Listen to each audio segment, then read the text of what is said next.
Good Peace. morning, good morning, good Morning, Jim. morning.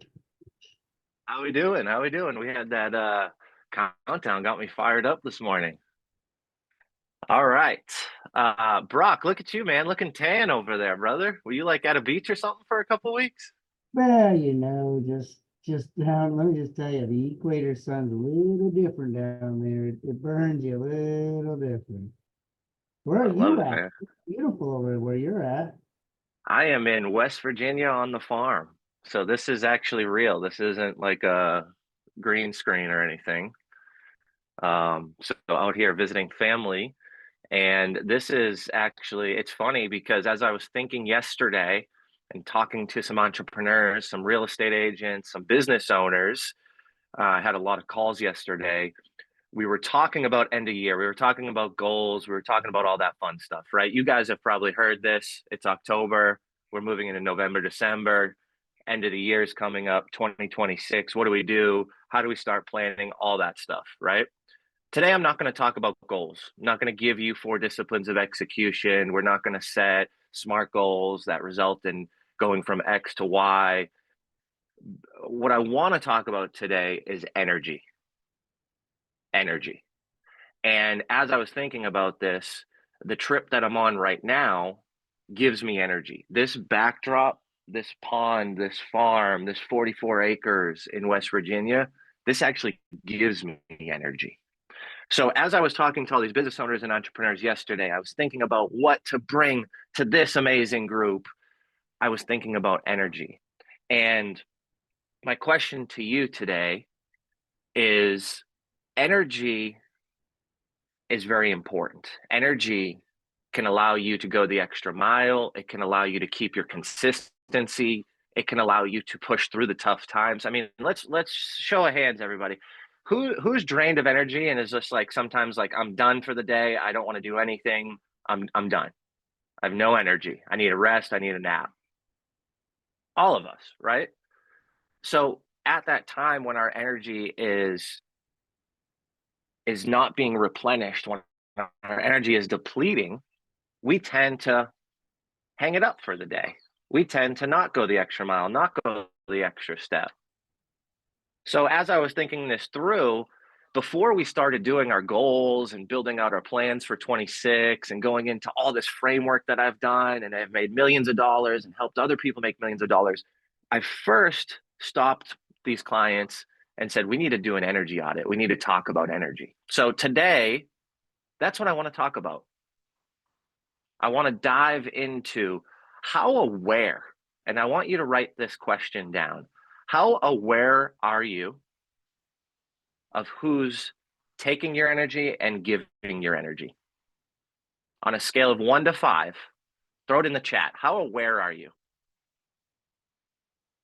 5 being I'm very aware, 1 being I'm not that aware. Got some fours, some fours. So we're looking at it. All right, 5s. We're looking at it. We're looking at it.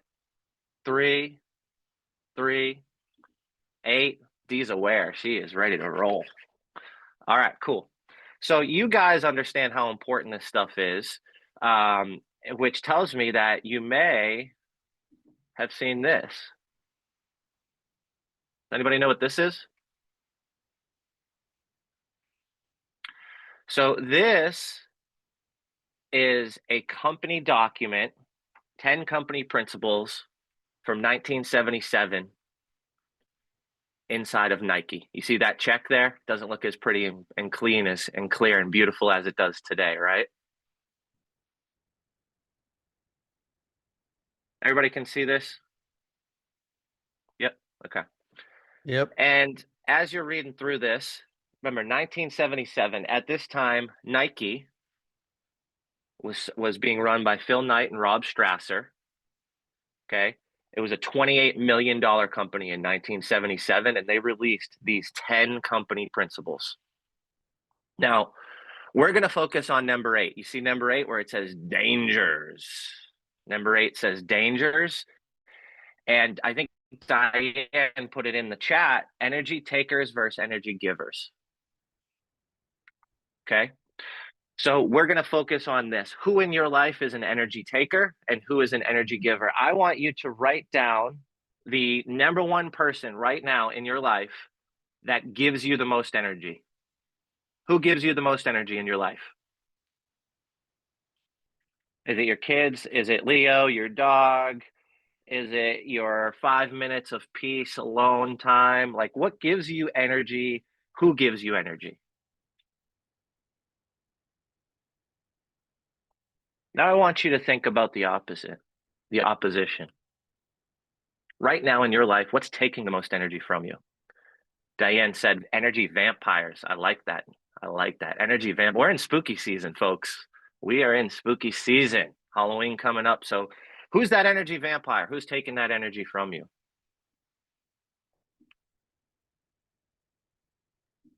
Now, when I do this with business owners and entrepreneurs, there's several things that come up often and repetitive. And I would be curious to see if this affects any of you on the call today. Saying yes, overcommitment. Is that an energy taker or an energy giver for you? Does anybody suffer from this? Saying yes, overcommitting, 100, things going on at once, a lot going on. Usually that will take a lot of energy from you. We live in a world full of distractions, right? My biggest energy taker is not a person because I've put up a lot of boundaries in my life. My biggest energy taker is notifications. Okay. That might sound stupid. You're like, what are you talking about, Jim? Notifications? I don't have notifications on my cell phone. I don't have them on my laptop. I don't, when someone comments or Facebooks me or messages me, nothing pops up. When someone texts me, folks, when someone calls me, my phone doesn't ring. Okay. For me, when I sat with this and I went through all the people in my life that give me energy, all the things that give me energy in my business, then I went to the other side and I said, what's taking all these things? Who's taking my energy? It wasn't a person that was taking my energy. It was a device. It was distraction. It was notifications. It was emails. It was phone calls. So as I say this and as I share this, just a reminder, folks, Nike's a $101 billion company.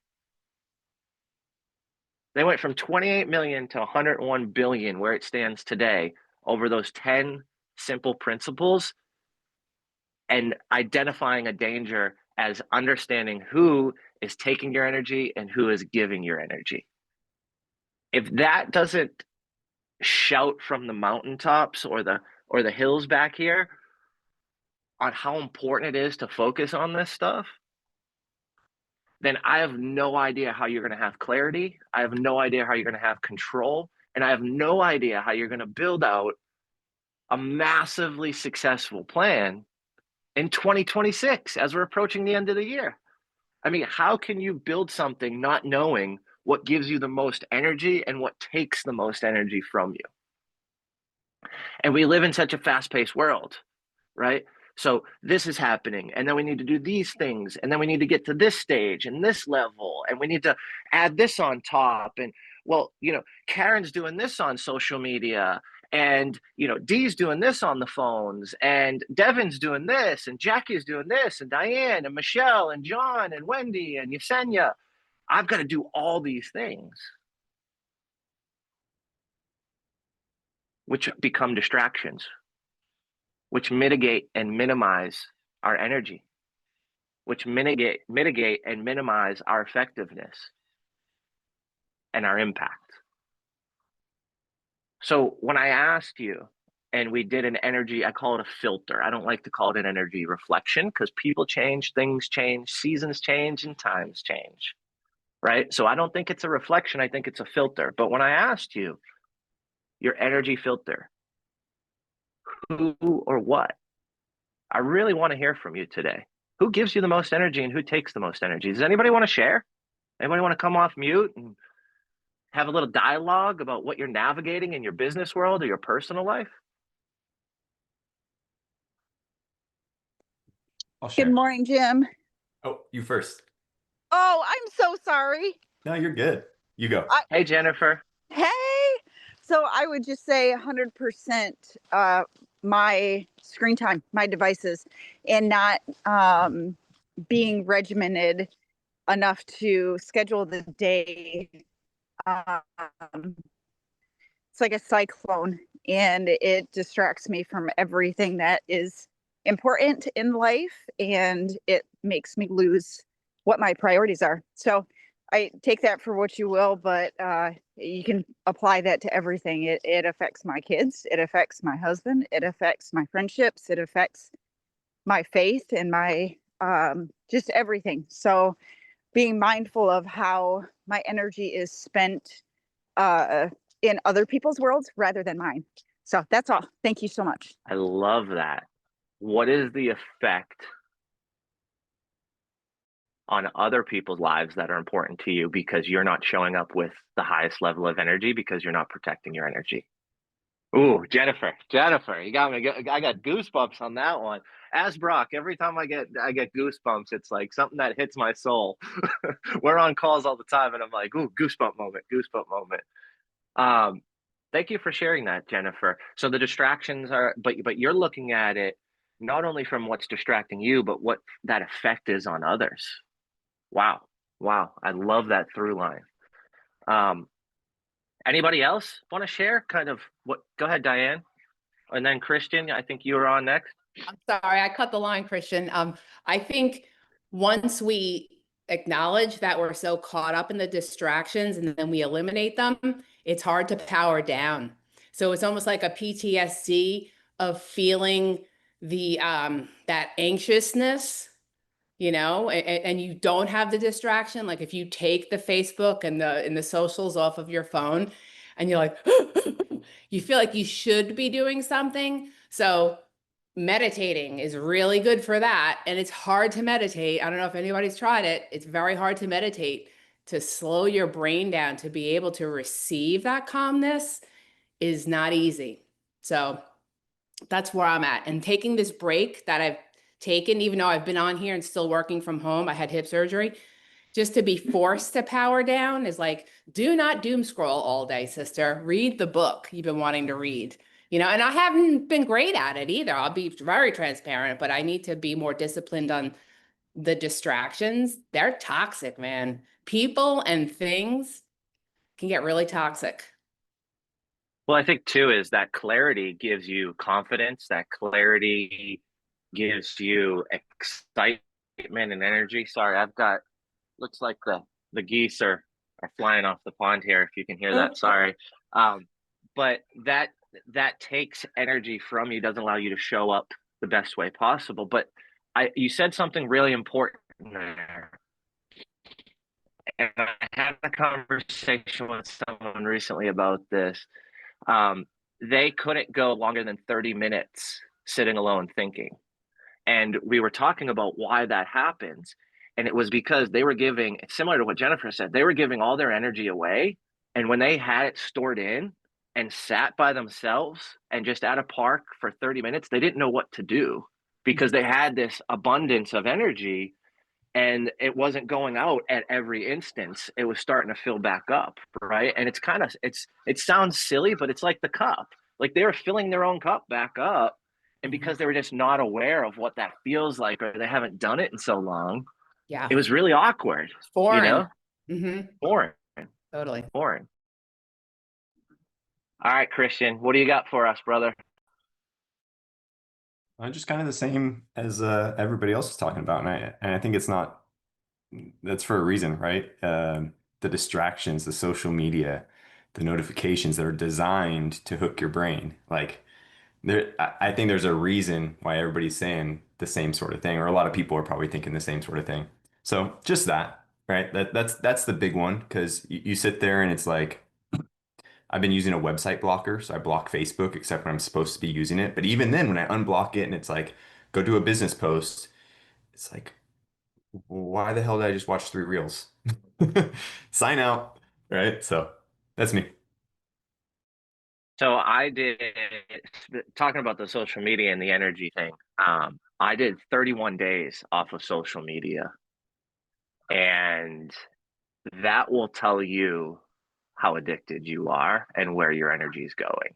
Similar to what Diane said, I felt that abundance. Like I didn't know what to do at first. I'm like, oh, I want to talk to people. I want to, and then I was like, oh, I'm going to lose business opportunities. I'm going to lose revenue. Guys and gals, my revenue went up that month. My business revenue went up. And you know how much I'm online, right, Christian? You see me, I'm doing lives. I've got a morning show. I'm doing podcasts, guest appearances. I'm putting out content. I've got a podcast. I'm on this show, right? Like I'm doing a ton of stuff that does bring a lot of business in. And when I went through that, I called it a social media sabbatical. Social media sabbatical.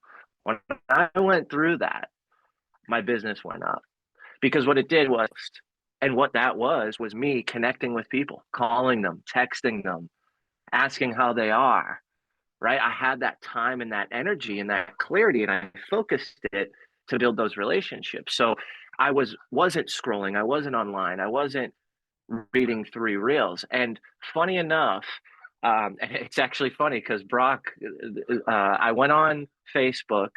Brock sent me something and I clicked it and it brought me to Facebook and I saw his post, right? Because we were talking about Brock's post during this sabbatical.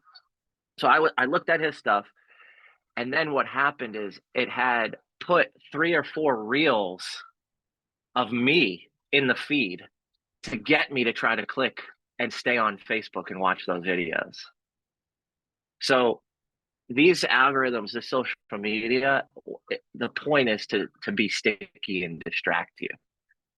So if that is an issue for you, I'm happy to chat about it with anybody. I'm happy to talk through some systems I put in place so I didn't miss some of those leads that crept in. But again, I just spent more time with people, which gives me energy, right? Back to our conversation of energy is I want to do this. I want to look at Devin, Diane, John, Karen, Christian, Michelle, Dee, Mario, look at you guys through this screen. I know we're not in person, but I get to see you. I get to talk. We get to engage. Like that gives me the most energy. So these little things that I'm doing to understand and to filter what gives me energy and what doesn't has been life-changing from me. I'm happy to share if anybody wants to dive into it on what I do, how I go through it. I'm also happy to share, and this is something that comes up a lot. How do you remove energy vampires, energy takers from your life that's a human? How do you have that conversation? And I'll share one quick story because I know Brock's usually got a couple questions and wants me to stay on time, but I had a friend, we did business together. He supported some of my events.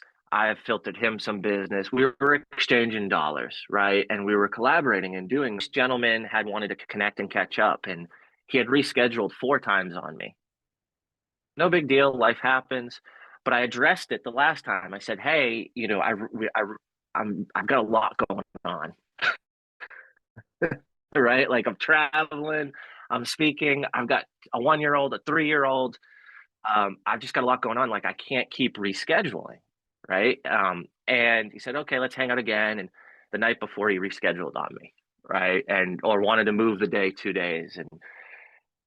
And I really didn't know how to have that conversation. Okay. We do business together. Money does get exchanged. We are friends. Like when we spend time together and hang out, we talk about everything. We talk about life. We talk about business. I had to tell him that he was an energy vampire.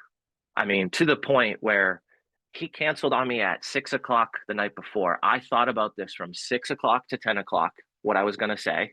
Okay. I went to sleep. I woke up and did my sauna at my house at 4 a.m.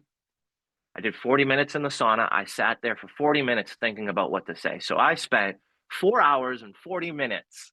Talk about an energy vampire. Talk about draining me. 4 hours and 40 minutes to type out a text message that was well thought out.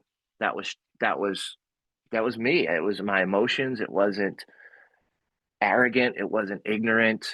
It was just the truth, right? And I revised this thing. I mean, I went through this text message probably 17, 18 times. Oh, that sounds like a jerk. Oh, I'd take that. Jim's a dick. He's an ass. Oh, let's not say that. I don't want that to be the case. Like, oh, all right, it's a little aggressive, Jim. Like, maybe he's going through some stuff. Everybody's got stuff going on, right? So I went through all these emotions, all these things. And what I realized before I sent the text message was it doesn't matter what his response is because I'm protecting me. Okay. No one's coming to save me. No one fixes my headspace. No one fixes my mental. Guys, I've got VAs. I've got AI assistants. No one handles my calendar the way that I do and puts the energy where I want to put it. Right. So I have all these things and I realize that this is about me. This is about me and I need to be selfish. Guys, gals, I'm giving you permission to be selfish. If you can't give yourself permission to be selfish when it comes to your energy, I'm going to give you that permission because I believe it's that important. So I send that text message and guess what my friend, business associate, guess what his response was? Do you think it was good? Do you think it was bad? What do you think? Diane's smirking. She's smiling. His response was, sounds like you copied and pasted that from a book. That was his response. 4 hours and 40 minutes. I said, you know what? I'm going to write the damn book then because I thought that was good. But I spent 4 hours and 40 minutes and their response, Diane deflected. You took the words out of my mouth. They were never going to give me the energy that I needed from that relationship. And when I addressed it and when I poured my heart out, and folks, I wish I could pull it up because it was super soft. It was super fluffy. I promise you. I went through this thing like 18 times and he still was a jerk. Right? He's making fun of me. That's what he was doing. He was making fun of me. That I took it from a book and it was me. It was my heart, it was my emotion, it was my soul. So the point of sharing that story is the fact that whatever you say to that person or that process or that distraction or however you handle that social media situation, if it is affecting you, if it is taking your energy, you have to protect you. You have to protect your energy. And I push you and urge you to be a little bit selfish. Because here's the thing. I was like a new Jim Morris the rest of that day. I got out of that sauna. I said, you know what? I did the hard thing. I had the hard conversation. It's in the universe. It is what it is. And I went along my day. I remember the day. I had a great day. I spent time with friends. I spent time with family. I remember signing a big contract because I got my energy back. I got me back. I wasn't distracted. I wasn't trying to solve a problem that was external to me. Whatever's going on in Sean's life, whatever's going on in Sean's business, that's his business. And he didn't communicate it. He didn't open up. He didn't share, hey, this is what's going on or that's what's going on and this is why I have to cancel, right? It was just kind of kicking me down the curb. So if any of this stuff resonates with you folks, please put a 5 in the chat. If any of you want to dive deeper on some of these energy givers, takers, situations, scenarios, if you want some language to use, if you're overcommitting as a business owner and an entrepreneur, right? I just had to tell someone yesterday, I can't make this event. I've just got too much on my plate. I really want to support you. Is there a different way in which I can support you? Right? It's an hour and a half from my house. Can I speak at it? Yes. Is it an audience that I think I can have impact in? Yes. But timing and what's important to me, where my vision is, where my clarity is, it's not to get on a stage in 2 weeks, right? We're getting into the end of the year. I help a lot of business owners. I help a lot of entrepreneurs plan. I help people navigate the holidays, get ready for the new year. That stage isn't necessarily important to me. So I had to have that hard conversation. And even though I said that, how can I support you in a different way? That person still wanted me to come speak. They said, well, instead of doing a 45-minute in-person speech, can you do a 90-minute Zoom at the conference? And I'm like, how did I just double my time? And folks, remember, today's conversation wasn't about time, it was about energy. How did I just double my energy? Going from 45 minutes to 90 minutes. So even if you have some of these in your conversation bank of saying, hey, I can't do this, else can I support you? Or I can't fit it in my schedule. Or I'd really love to be there, but maybe next time. You're going to need some more depth in those conversations as well, because people will continue to push and people won't understand or receive it the way you do. So I just wanted to share that story as well, because I was talking to someone and they're like, Jim, I went and I told them that, hey, I couldn't make it. And then they changed the date and I didn't know what to say. And I said, okay, well, some of these conversations take depth and sometimes we can't lean on the dates because the person could change the date.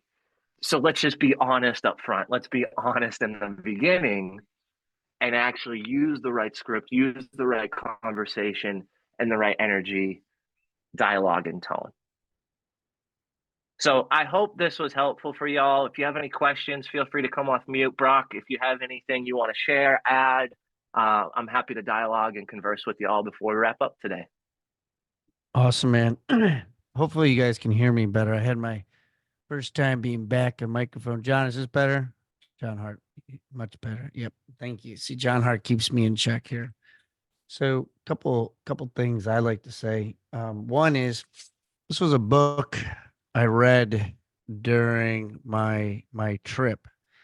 And it talks about detoxifying yourself in the social media world. And first thing that came in my mind is my kids. Immediately was like, well, because Sundays is going to be my day that I'm going to remove my phone. See, when I was away, I don't recommend this. You know, if you want to really remove internet and phone notifications, just go to the Philippines. All that's one way to do it. And then there'd be many times like I would ask the girls, I'd be like, could somebody give me Wi-Fi? I need Wi-Fi. Could somebody give me Wi-Fi? I need Wi-Fi. Like I was trying to engage, and then there'd be like, sir, do you need Wi-Fi? I'm like, no, I don't even want my freaking Wi-Fi on now. Like, so if you want that, you just go to the Philippines. That's one way to do it.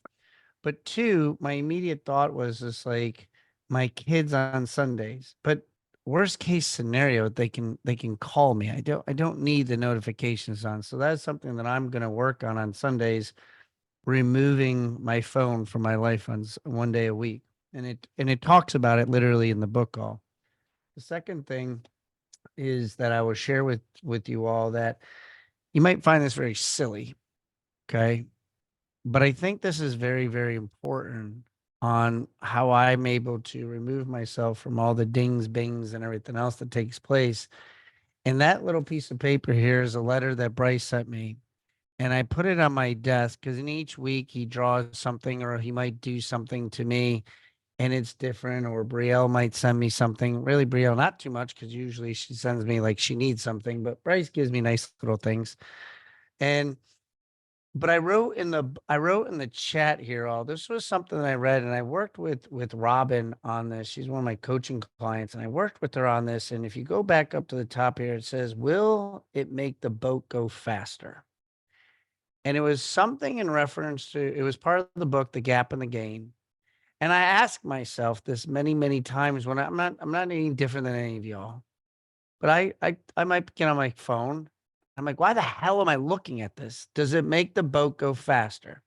Does it make me go? Does it make me get to Bryce Boy doing what he wants to do when he like to do something, to have a moment with him? Or am I constantly looking at what Facebook post or anything else that came into play? And so I challenge you on what you're doing throughout the day today. Write it down. Put a yellow sticky note. Where's D? I always tell D, put a yellow sticky note. Will it make the boat go faster? And then, do you have a goal that you have in front of you that will help you make the boat go faster? Jim, I've been loving your post with your kids and you sending your videos and doing what you need to do. If you don't have kids, what the hell is going to help you lean in to make the boat go faster for you? Everybody is different on here. You'll all have something different. but there's vampires that make the boat and put anchors and holes in your boat and put water into the boat. And only you allow yourself. You can make that choice. And it's just a habit and behavior you have to work with. So as I tell everybody, you know, here I am rambling on, but I miss you all. I miss you guys. I really do. I miss you guys. I'm excited to be back. I really am. And I got next Tuesday, I'm going to give you my full breakdown of everything I've learned. And I'm unpacking and debriefing on really the top 25 things I took away from the Philippines and what it meant to be. So that'll be next Tuesday. But Jim, I'll let you close us out, brother. Great, great topic today. If you're allowing someone to take your energy, who are you going to allow to give you energy? That's a question I want to leave everybody with today. Thanks for being here, and we'll see you soon. Get rid of those energy vampires. It's spooky season, but it doesn't need to be with your energy. Cheers, y'all.